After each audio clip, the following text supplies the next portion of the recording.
Hi guys, samahan niyo ako magluluto ng sinigang kasi may binili akong mamasita. Oh shit. Ng mamasitang sinigang mix and binigyan ako ng tita ko ng isda, ulo ng isda, pisngi.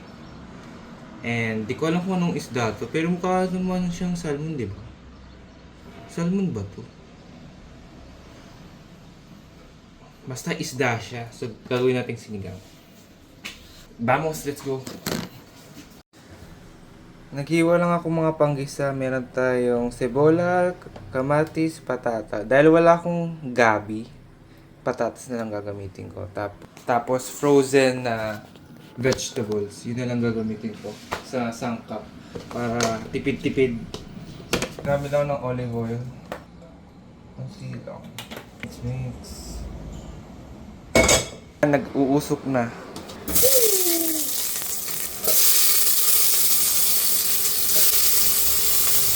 Bawang sibuyas.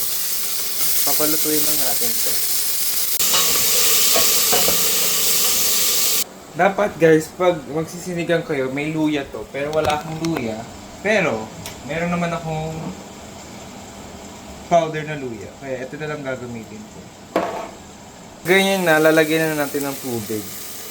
Iba, piniprito yung isda. Ako, hindi ko na piniprito yung isda. Kasi yan, maluluto naman din yun.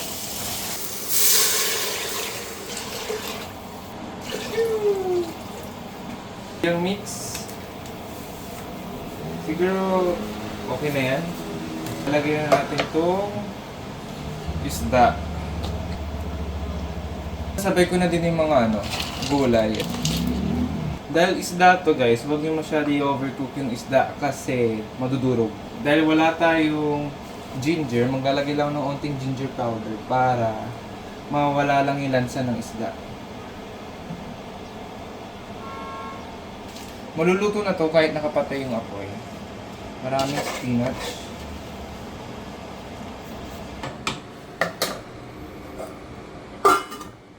Okay, tapos na tayo magluto. Ito na yung sinigang na salmon na aking niluto.